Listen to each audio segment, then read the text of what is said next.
And welcome everybody to another edition of Hogville Net YouTube Live. I'm here with Otis Kirk. Otis, man, how you doing today? Doing good, man.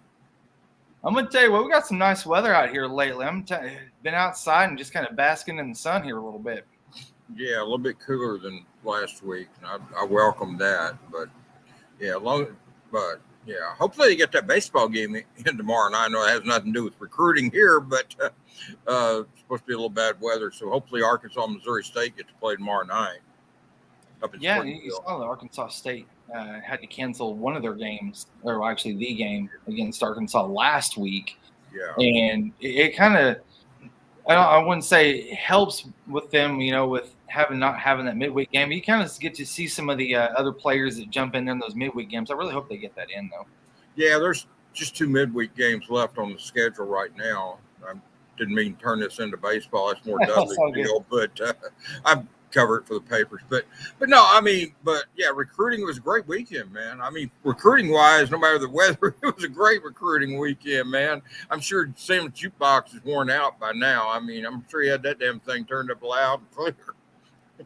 I'd say, I know that folks kind of kicked around the idea that this could be a potential top 15 recruiting class for Sam Pittman here in the 23 class.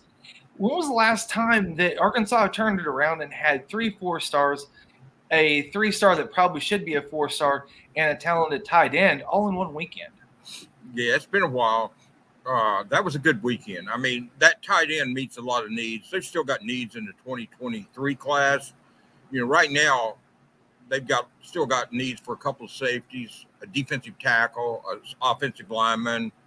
And then from there, they're not going to turn down a great linebacker. I mean, they're not going to turn down a great player probably at any position, but I do know they're recruiting a linebacker. So, I mean, they'll have an offensive lineman probably on campus very soon.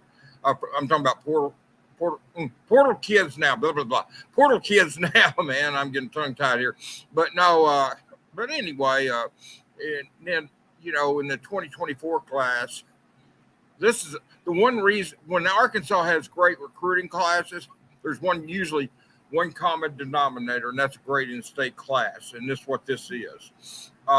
They've still got, you've got those 2 kids committed. You still got about 5 kids out there that you're trying to get.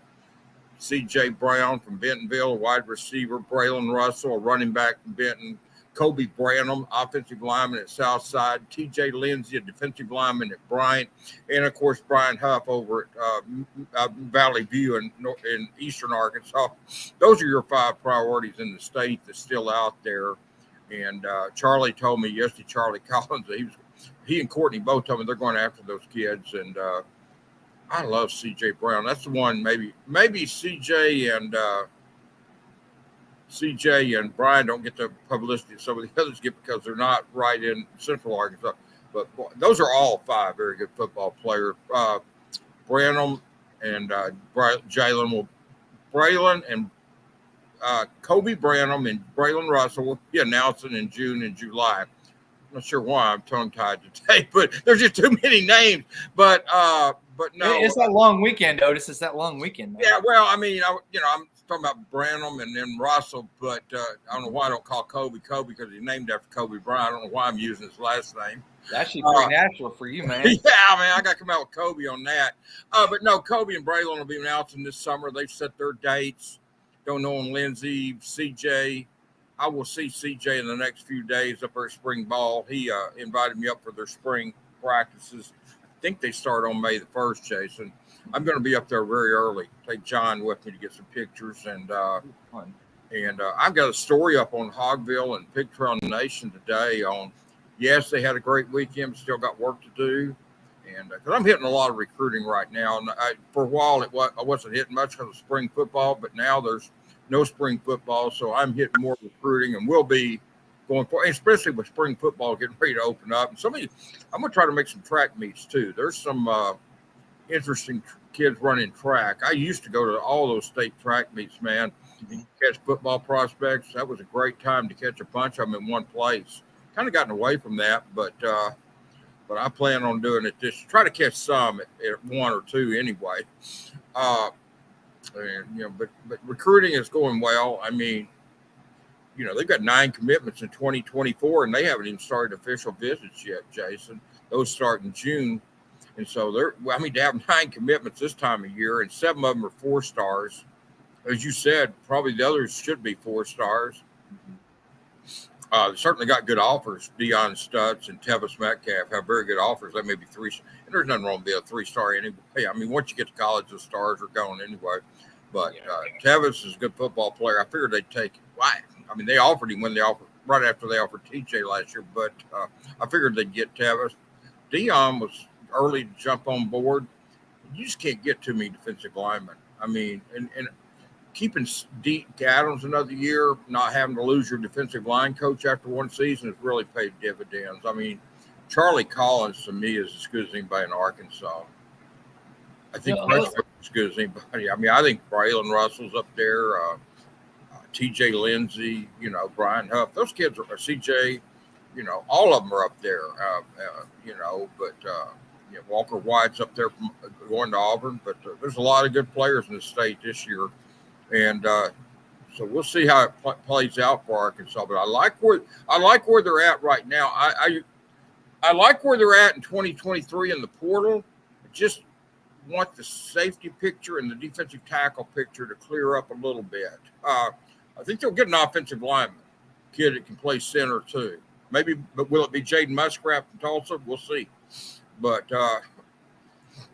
I know he played tackle at Tulsa. I have people tell me, well, he's not but he's not. He's 6'3". He's not going to be a tackle at Arkansas, Penn State, no school, NFL. He's going to have to move inside and be an interior. He doesn't have to be a center if he can be a guard. But the more positions he can play, the fact he played tackle at Tulsa for 3 years and could play interior at Arkansas or wherever, that's going to help him with the NFL, Jason. It's going to help him a lot because you're getting a kid that can shift from center to tackle, in a pinch. And so, I mean, the fact he's played out there at tackle helps him. And now if he will move interior for the next year or two, that's going to help him with the NFL. It's just going to help him. It's going to help him a lot. It'll help the team, the school he goes to as well.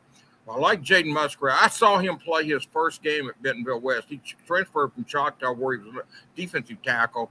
But Jaden is I saw him at Bentonville. I think it was his first game, and I want to say it was against Owasso. If it wasn't, it was his second game. It was very early in their season. Yeah, that was an early season game for them. It was Owasso, and it was early in the season. I believe it was the opener. If it wasn't, it was the next game. But anyway, I saw him play that night.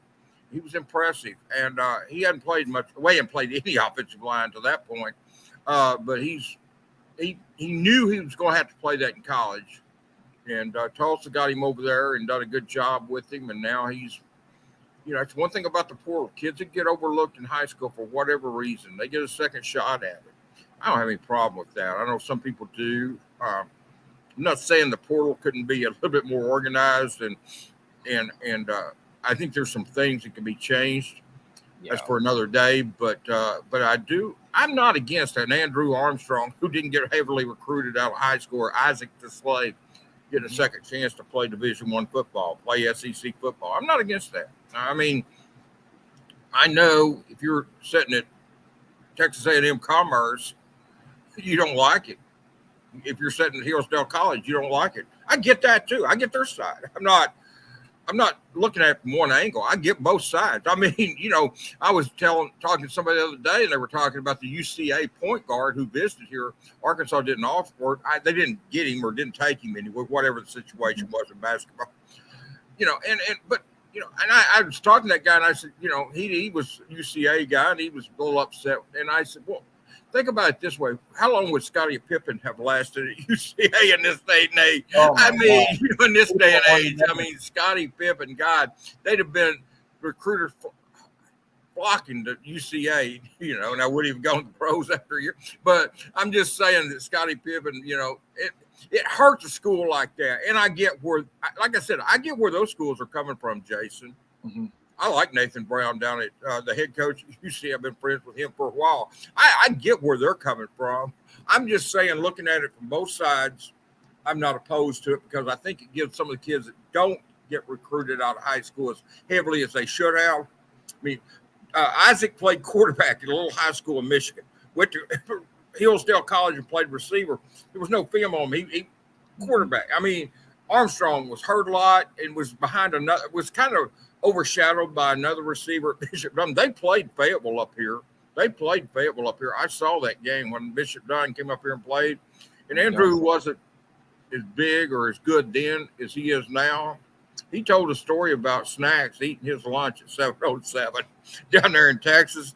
Snacks was at Lancaster, and of course, Andrew was at Bishop Dunn. He said Snacks ate his lunch with him. But he's gotten bigger, stronger, faster now. And those two had some good matches out there this spring. I don't think ain't nobody going to eat Andrew Armstrong's lunch now. But I love that kid. I think he's a really good addition to Arkansas. I think Isaac's a great addition. See more from Tyrone Broden. I'm sure he's a good addition. He was hurt. Didn't get to see as much from him. Did the other two. And then Satana really came on. But, but recruiting, it went about as well as it could this weekend. I mean, it's unusual to answer your question, getting 5 kids a week. In the last couple of 3 weeks here, they've gotten a 2025 commitment, a 2023, and some 2024s. I mean, they've got commitments now in 3 different classes, and Grayson Wilson, don't want to leave him out. The quarterback at Central Arkansas Christian was a heck of a pickup at quarterback for 2025. And the thing I like about that, Grayson is a natural leader, and he will be somebody that can help recruit other kids in that class.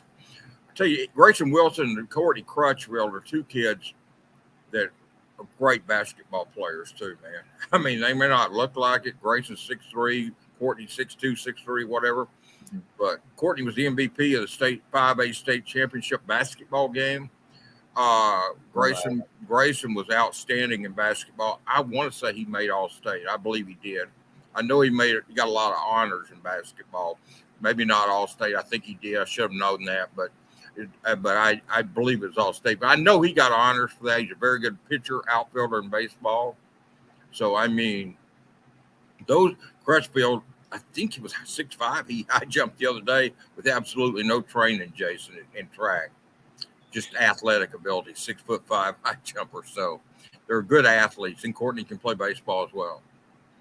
So going back for just a second with Braylon Russell, you had him commit and then decommit, but kept Arkansas in the fold, still let the fans know that, hey, I'm not going to not go to Arkansas possibly.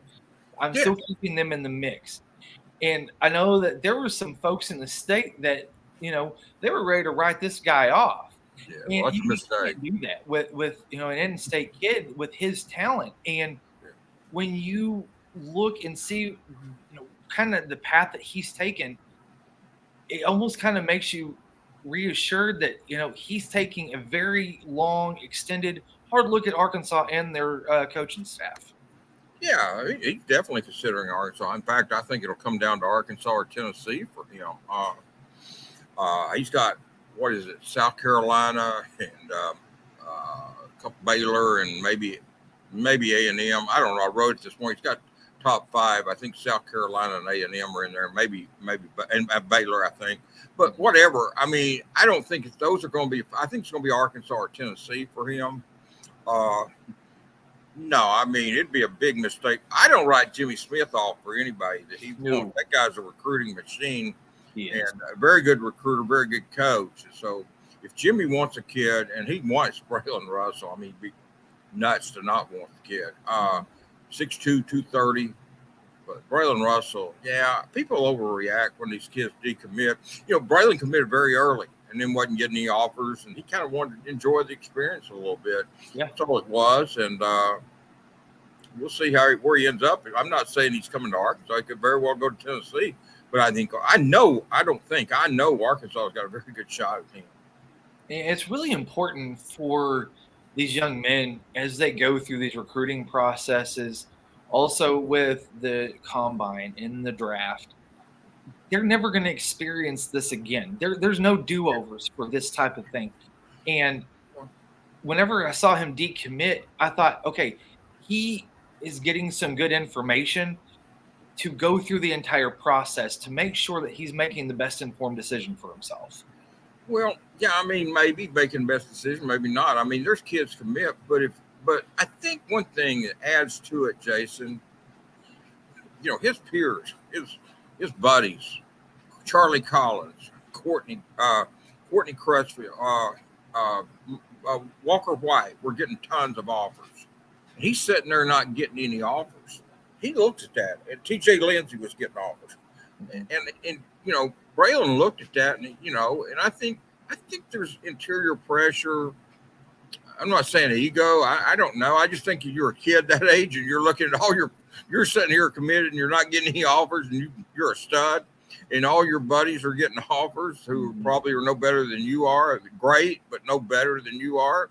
You start thinking, hey, maybe, so you open it back up. And I think that's what happened. I think there was a lot of just seeing his friends, all of his buddies he hung out with, getting all these offers, and how much fun they were having. But, Charlie said, yes, it's fun, but it gets old after a while. That's the thing. And I mean, after a while, you get tired of it. I mean, because you go to all these colleges, you see one, then you see the other, then you see the other. And the spiel that you get, the talking, coach talk is about the same. I mean, everybody's going to sell their bright points, the facilities, the atmosphere, the whatever, the record, whatever, chance to play. And you hear the same thing over and over, and you see the same things over and over. And after a while, yeah, it's fun, but after a while, it kind of gets old and wears on you, and you think, okay, I've had fun. Now I want to get this over with. I think that's where Braylon's at. He's wanting to get it over with, concentrate on his senior season. Then he'll have from the time he announces, he'll have a few weeks before actual preseason practice starts. I know they practice year round, but I mean, he'll have a few weeks there to get ready, and then he can concentrate on his senior season without the distractions of a bunch of coaches. You get out of the practice field, you're tired, it's hot, you're tired, and 4 coaches are calling you and listen to the same thing over and over. Like I said, that wears on you after a while, and it's fun at first. But then and that's not even counting reporters calling you and stuff like that. You get tired of answering the same questions over and over and over. And that's where I think he's at. And I think he'll make a decision. He'll enjoy his senior season. Then he'll go to wherever and have a great career for somebody if he stays healthy. I mean, that's the key with all these kids we're talking about. They just got to stay healthy, because few injuries can wreck anybody. I mean, it can just do it. That's the equalizer on everybody's injuries. Most definitely. Looking at the weekend, for instance, and moving forward with recruiting, how important is it for Sam to be able to take these guys, the new members on the staff, and kind of implement their game plan that they had at their previous school, reevaluate the kids that they were recruiting, and say, okay, these are the kids that we really shouldn't be identifying with now that they are in on some recruits that they may never have been on before. Yeah, I mean, well, you've seen that with guys like, not saying Arkansas wouldn't have gotten these kids, but guys like Juju Pope, those kids, all those kids from down in Mississippi and Alabama and stuff. Some of they were going. I mean, they had Kavion Henderson committed when this staff got here, but the defensive staff. But I think they're on some kids, like a lot of those Mississippi kids. I think they're in much better shape now than they were before, simply because Woodson has strong ties to Mississippi. Travis Williams is a very good recruiter. I think these new coaches on both sides of the ball, but particularly defense, has opened some doors for them. And, thing about tight end, I don't know if Morgan Turner can recruit as well as Dow did, but he's a very good recruiter. But I'm going to tell you, there's not a better tight end coach in the country. Once Morgan Turner gets on campus, he's going to help those guys. But he's a very good recruiter. I don't mean he's not. But Dow was an elite recruiter, but I think Morgan's a very good recruiter. But he's a heck of a tight end coach. So I think that it neutralizes anything there. I think if anything, it helps you, because once you get them on campus, you got to really be able to coach them up. And Morgan can do that. He proved that at Stanford. But Travis Williams, Marcus Woods, and Darren Wilson, Deke Adams on defense, those guys can recruit, man. And they are recruiting. Not that they can, they are. And not just recruiting, but doing it very effectively, Jason. And they can recruit my Bulldog here if they want to, man. He's that's why I'm looking at people wondering what in my head. I'm making sure he's still not tearing the house down. Anyway, back to this. Yeah, and do you feel like if a coach, to the tight ends level, you may not be the most elite recruiter, but your proof on the field shows that you can coach that kid up. Do you feel that can make up some ground for where they may be, I wouldn't say deficient, but maybe not as an elite recruiter as the person before them? Yeah, I think Dow was a very good offensive coordinator and stuff and quarterback coach, but he coached tight ends at Arkansas out of place to spot him. Whereas Morgan Turner specializes in tight ends. So yeah, I think if you saw Luke out there in spring, he's going to work wonders with Shamar when he gets a hold of Shamar Easter too. The biggest thing, and then Gums, look for the year he had at North Texas. Yeah, I think the fact that you can take a kid like Morgan Turner can take a kid that's really pretty heavily recruited, maybe not as heavily recruited as the next guy. He may develop him to be better simply because of how well he can coach him, Jason. I think that's what you're asking. And yeah, there's definitely something to that. And that's why I say if I'm a tight end,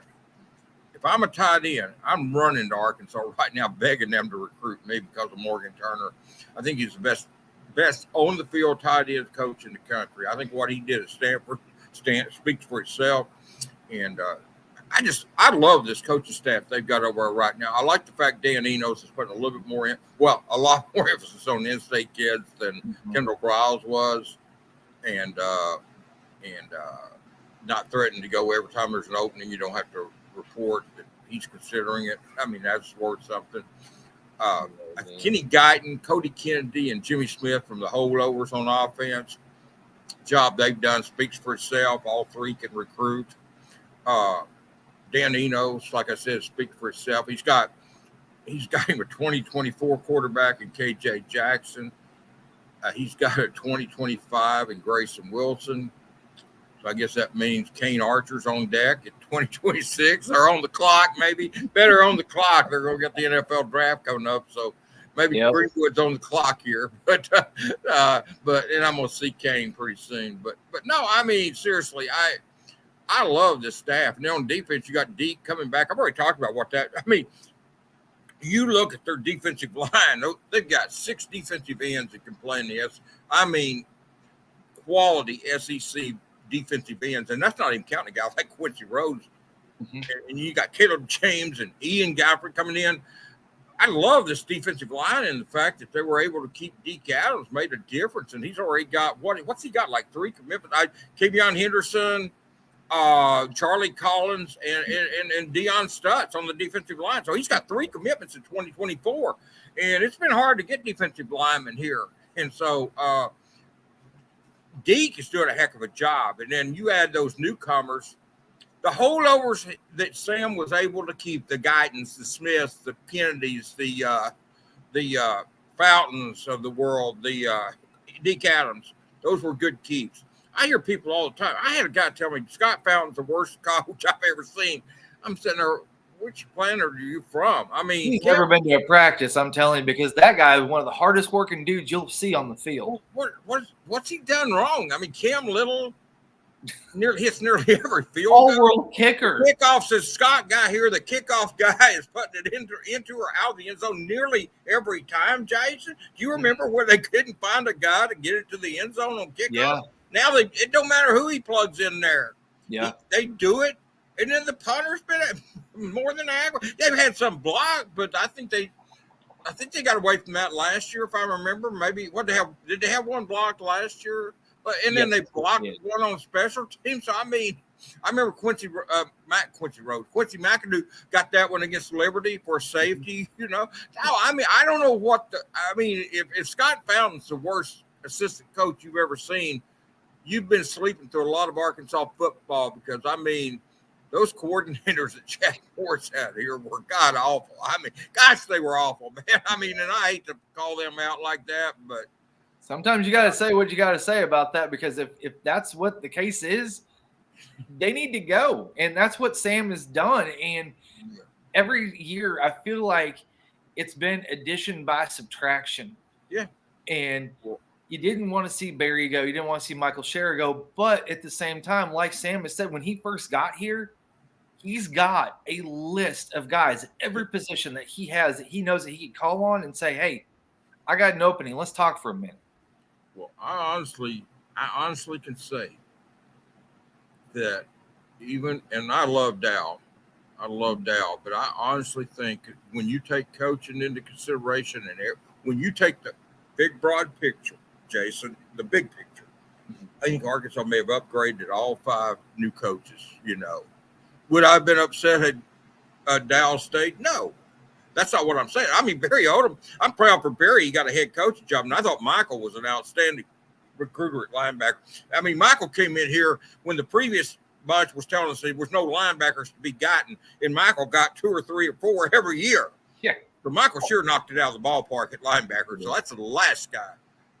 Michael and Dow were 2 of the best recruiters at Arkansas in a long time. They were outstanding recruiters. But I don't think Arkansas downgraded with the replacements. But I do know keeping Deke and Jimmy and Scott and Kenny Guyton and Cody Kennedy and Jimmy Smith and those guys and Deke and then Scott Fountain, I think he kept 5 good ones and added 5 good ones. And I honestly do believe that maybe Sam upgraded all 5 spots on replacements. And not saying that's not dogging anybody. I thought Ken, and I've said this over and over, I thought Kendall Browse was a very good offensive coordinator. He just left me scratching my head 2 or 3 times nearly every game on some calls.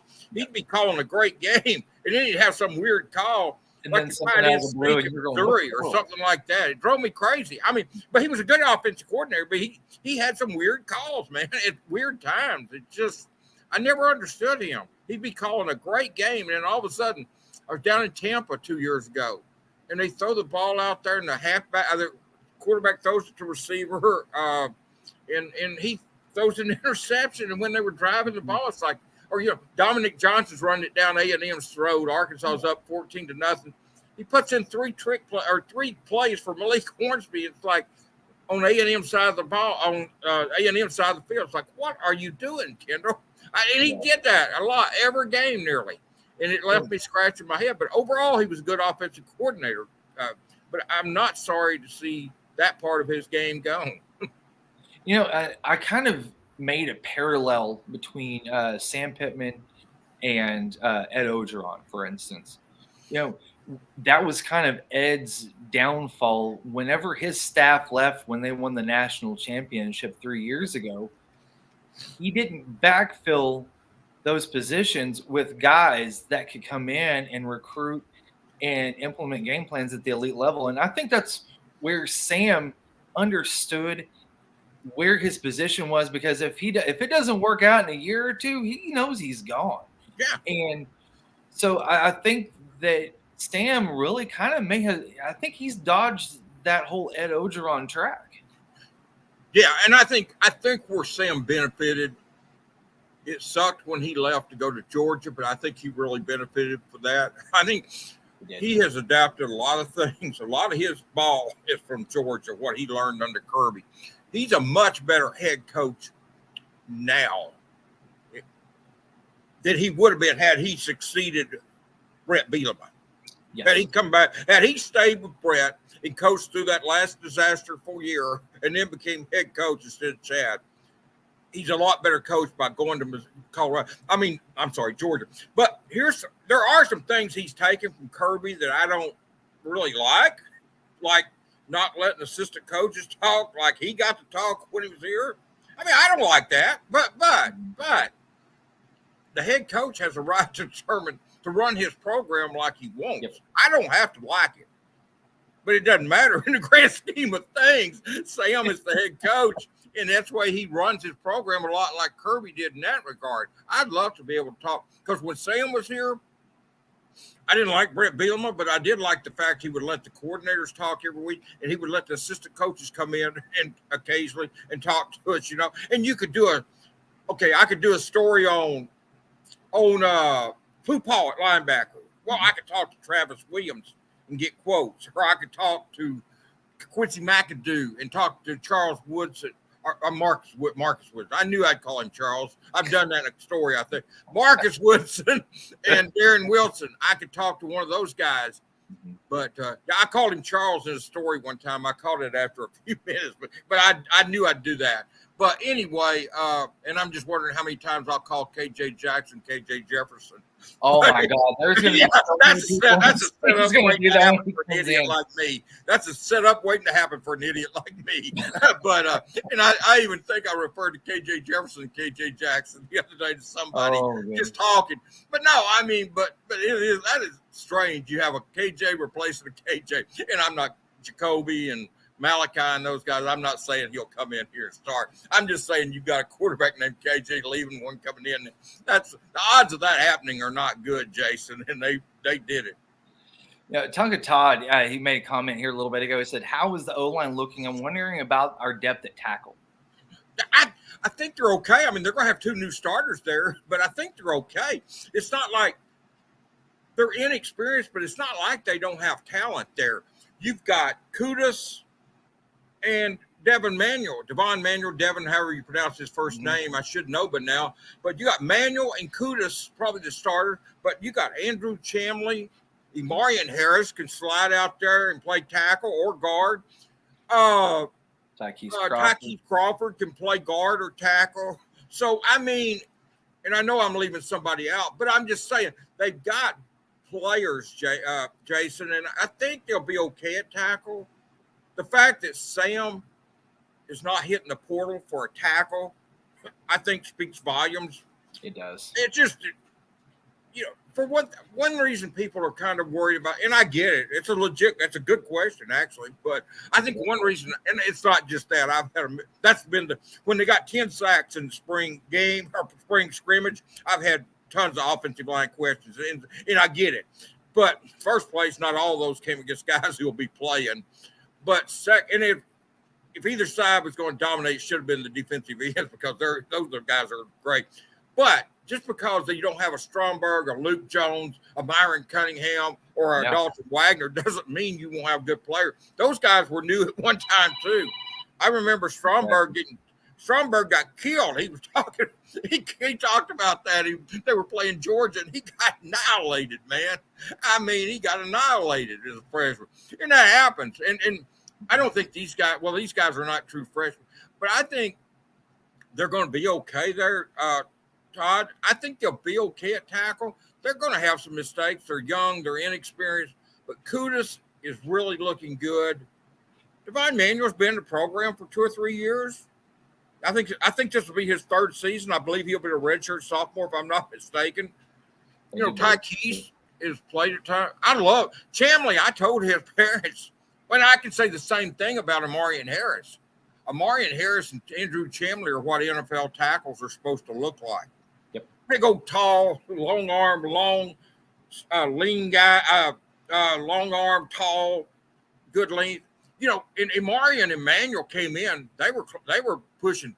When I went down to Marian's press conference, I think I was one of the few reporters. I was the only one from up here down there at that press conference when he committed from Joe T.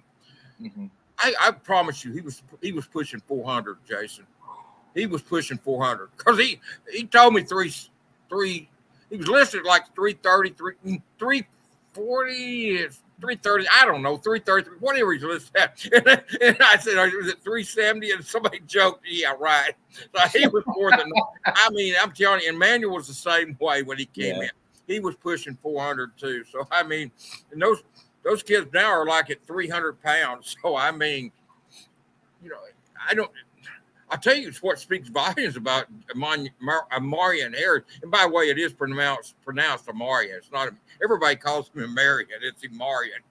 But I'm not trying to be the grammar cop because nobody screws up names more than I do. But his dad, I asked his dad. So that's why I know that one. But And no, he didn't get on to me. Somebody asked me that. I said, no, he didn't get on to me. I've known Elliott since he played here. I'd say the game, and I asked him how you pronounce it. But I think the biggest thing is you just got to live with a little inexperience there. And people are not used to that because last year they plugged Luke Jones in for Myron Cunningham, Jason. They plugged him in. That was it. And you don't have that luxury this year. You've got, heck, Bo Limmer's back, but he's not playing right guard. He's playing center. Brady Latham is at left guard where he played. The rest of those guys. And the thing about tackle, to answer Todd's question too, if you got in a pinch, you could play Braun and Crawford at the guards and move Brady Latham out to tackle. He can play tackle. So they're going to be okay, but there'll be some growing pains. Fortunately, they get to play Western Carolina first, and I think that'll help them get those kids their first start out there. Get the jitters out more than anything else. Huh? Get the jitters out more than anything else. And I like the fact it's in Little Rock. I like that. I like they're not going to be. It's not going to be a road game. It'll be a home game. And then I have people argue me all the time about Little Rock. I said, there ain't anything neutral about Little Rock. I mean, those fans down there. No, there's not a thing about neutral about Little Rock, Arkansas. Come on, people. No. You may not like playing there, but and this wasn't anybody at U of A. This was some fan from Northwest Arkansas trying to tell me it was a neutral field. And I said, since when? I've been there when they played LSU. I've been there. Not been from this place, I tell you. There ain't anything neutral about Little Rock. I mean, it's just like North Little Rock with, next Tuesday night when they play Lipscomb down there in baseball, it won't be a neutral field. Nicky Stevens Park will be full of Hog fans. So, I mean, do away with that neutral crap. But what I'm saying is it will be an unfamiliar place is what I was getting at, Jason. It will be an unfamiliar place, but they'll still have the support of the crowd, but it'll be an unfamiliar place to kind of get their feet wet. And so I like that. I like the fact that opener's Little Rock. I like that. I think it'll help those guys. And I like that. I think it's set up good. Now, I don't like the schedule and the fact that they don't have a home SEC game till late in October. Yeah. But it is what it is, man. You just play the schedule. You play the hand you're dealt. The SEC's not going to do them every favors. They never have. They came out with that bogus deal in 2020 with COVID when they put out, we're going to even the schedules up and gave Arkansas, Georgia, and Florida. It's like, hey, man, don't wet on me. Don't pee on me and tell me it's raining, man. Come on. Hey, you screwed Arkansas. You protected Alabama. That's what you did. You screwed Missouri. You protected LSU. That's what you did. So just admit, don't, like I said, don't wet on me and try to tell me it's raining, man. Damn, man, I wasn't born last night. I mean, this stuff, they lie and sometimes I get things, some of those people down there in the SEC off about like some of these politicians, man, when their lips are moving, they're lying. Well, I'm talking about all politicians. Don't give me this liberal conservative. I'm talking about all of them. Man. All of them. If I start a political show, I'll call you up. Equal opportunity basher of politics. I hate all of it. All right, let's move on to buy or sell really quick. Quick 3 questions for you. We'll get you out of here, Otis, okay? Yeah. First off, so the NFL draft is coming up this weekend. Buy or sell? 3 Razorbacks get drafted in the NFL draft this weekend. Buy. I think at least 3 too. I would say 4, Jason. I know you probably want a quick answer, but I'm going to say we know Sanders is. We know Stromberg is. Yep. But I think those 2 receivers too. And that's not counting a guy like Dalton Wagner or Latavius Brini. Yep. But, I think Brini – I don't think Brini will get drafted, but I think he should. I think he's a sleeper. That's a kid that you could move down almost to linebacker. But I think 4 – I think those 2 receivers, Stromberg and Sanders do. So I'm going to buy on that and say 4 instead of 3. You got it. All right. So next one. Sam Pittman will have most of the 23 recruiting class completed by the summer. Okay, you mean 2024, don't 24, you? Yes, 24. Yeah, okay, because they got the 23. They're still working on it. But, yeah, that stuff's confused. By the end of summer, was that what it said, Jason? Yes. Yeah, I think you're going to see. There we go. They're at 9 right now.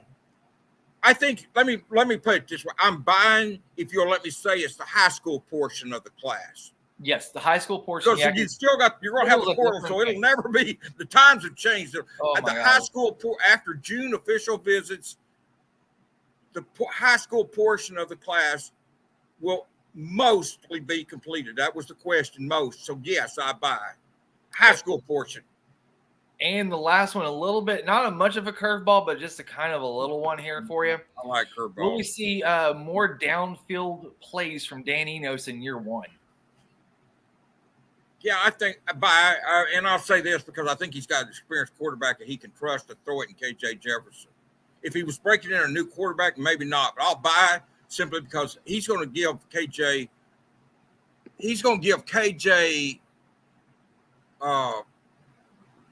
going to grant him some things that he wouldn't grant an unproven quarterback. The word I'm looking for is escaping me right now. But, yeah, I think he will grant KJ some things, that he wouldn't do to a new quarterback. And downfield is one of them, yeah. And I think they've got some guys like Isaiah Satina that can go downfield. I mean, Matt Landers was good. But I'm not sure he was as good as Isaiah going down the field. And then, I look for Isaiah. If he stays healthy, God, I look for him and KJ to really have a great year there, hooking up together. All right. Well, Otis, I appreciate everything today, and I am going to get out of here and get you out of here too.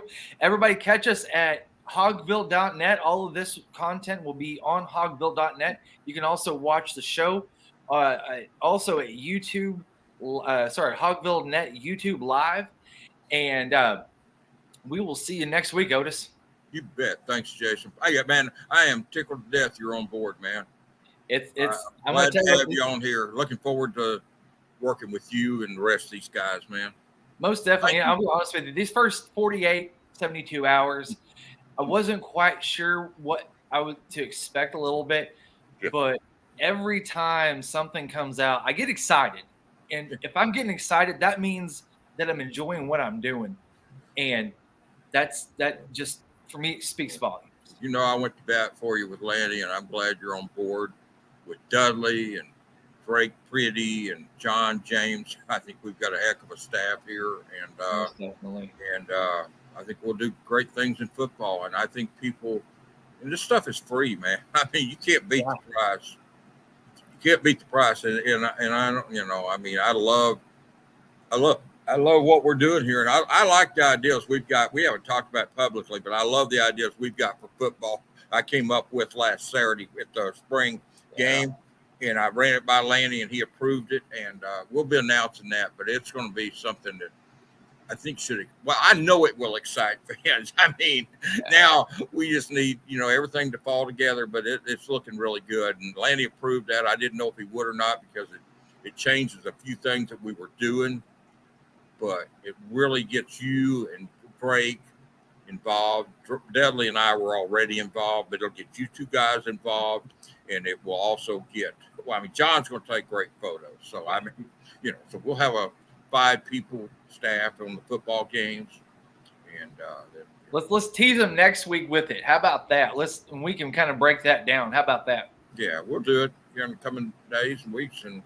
You bet. Okay, man. Well, I've got an SEC podcast coming up after here in about 2 hour and a half. So I got to keep my voice going. So anyway, man, I tell you, I've got a great voice for the newspaper, man. I guess that's why everybody asked me to be on. Hey. I think the price is right for what it is. It's not. I think the price is what it is because I got a great voice for the newspaper, not for this. But anyway, I enjoy it, man. Hey, it's painful to probably listen to, but I enjoy it. And thanks everybody for listening and jump on board. Enjoy Jason because he's going to do a great job. And this thing's going to get better.